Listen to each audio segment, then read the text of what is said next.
I'm now porn adjacent. I run a tabletop game stream regularly with some porn stars, which you can check out with suitable precautions in place at tabletopless.org. And just know that I put as much effort into this campaign as I would any other tits or no tits.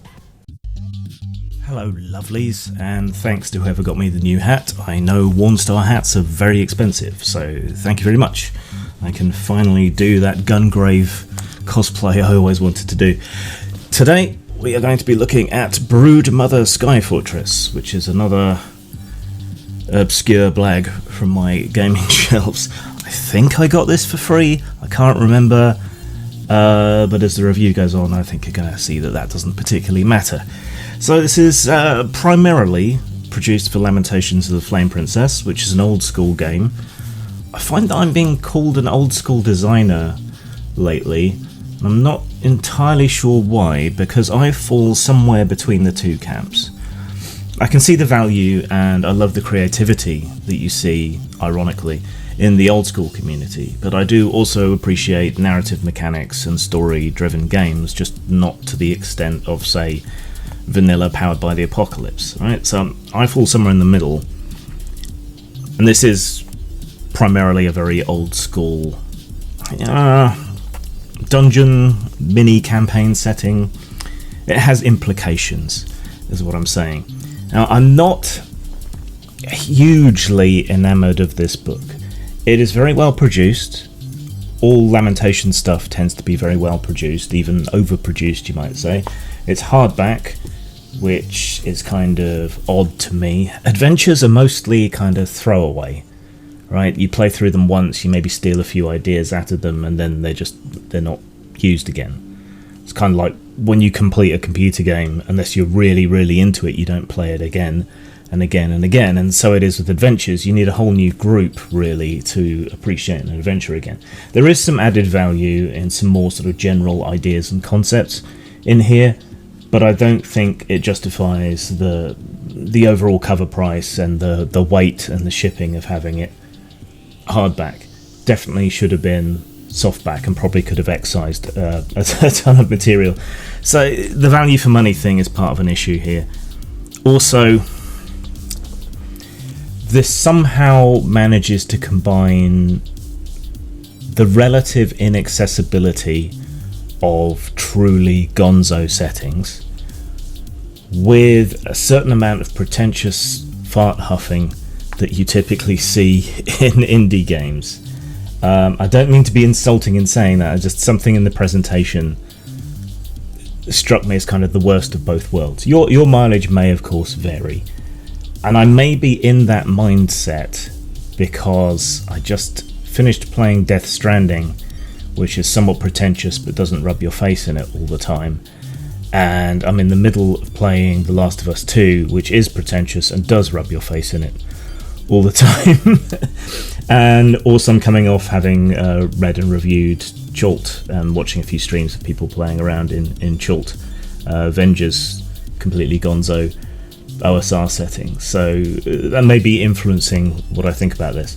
So what is it? It's primarily an adventure book with some GM advice added on, and it's obviously, if you look at the cover, a very gonzo adventure book. So let's go through it.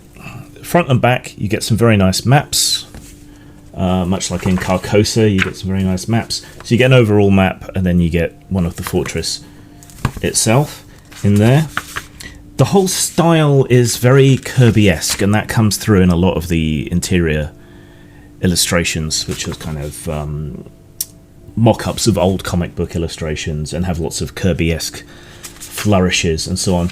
The authorial voice is extremely strong. It's written by Jeff Ryance. I guess that's supposed to be him in a sort of mockery of one of the Exalted covers. My eyes will never recover. His voice is incredibly strong, and it's a personalized voice. It's I do this, I do that. It's Jeff does this, Jeff does that. It's not a voice, an authorial voice in the same way that, say, Lamentations of the Flame Prince core book is written, which is mostly rules, but the style and presentation carries the voice. This is much more personal. I don't mind a more casual voice in game books. I think it makes them more readable and relatable. It just seems to go a bit too far here. It's all a bit me.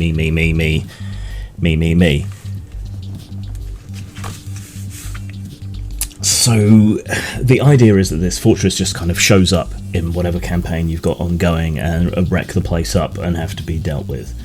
So some ideas on how to incorporate that, how you might run into the giants randomly, some ideas on how they might get up to the Sky Fortress, why is it here, what is it doing, and these are various options, so even if someone's played through the adventure with someone else, you can change things up, or even using this as a spring point for starting a campaign, that's suggested.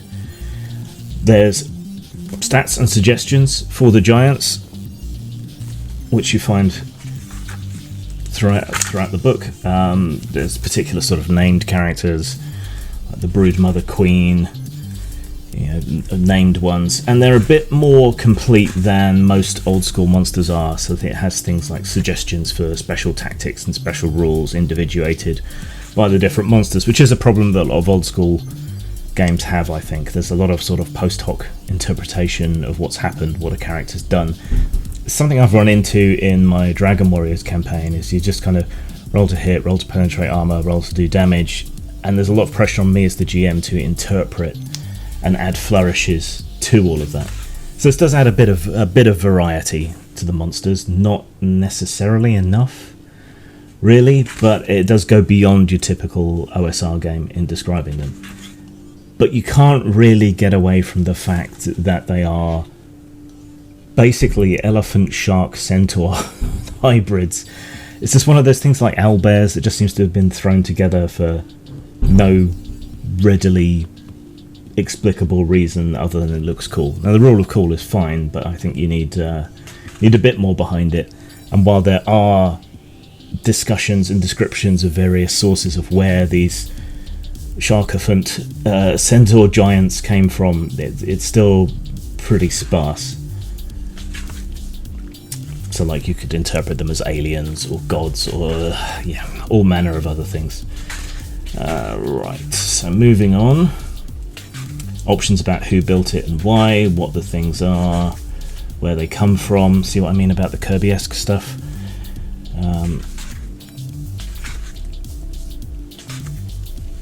Then you get into the fortress itself. So you've got your typical dungeon description, room by room, random monster placement, various ideas for doing that, various random events to kind of cook things up if they start getting a bit slow or the characters get rest on their laurels a bit too much. The descriptions are pretty good, not too florid, not too dry, I suppose, though descriptions and rules content aren't particularly separated. What I like to do is to put the description in italics or to indent it from either side, something like that, just something that makes it stand out a bit.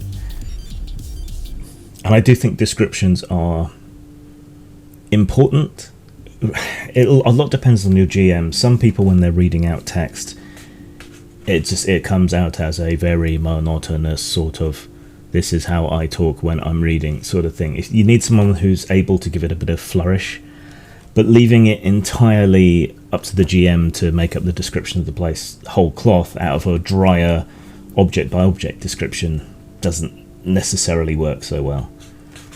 And failing to differentiate the descriptive text from the rules and content text is also, it's a little touch that makes a big difference, I think. So there's plenty of interesting stuff here. It's all kind of higgledy-piggledy. It doesn't necessarily make a great deal of sense, but that's what a Gygaxian sort of dungeon is for, really. You get a recap of the statistics, advanced statistics, so yeah, it expands out a bit on what you might normally expect from an OSR game. More Kirbyesque stuff and author self-inserts. Have I ever done that?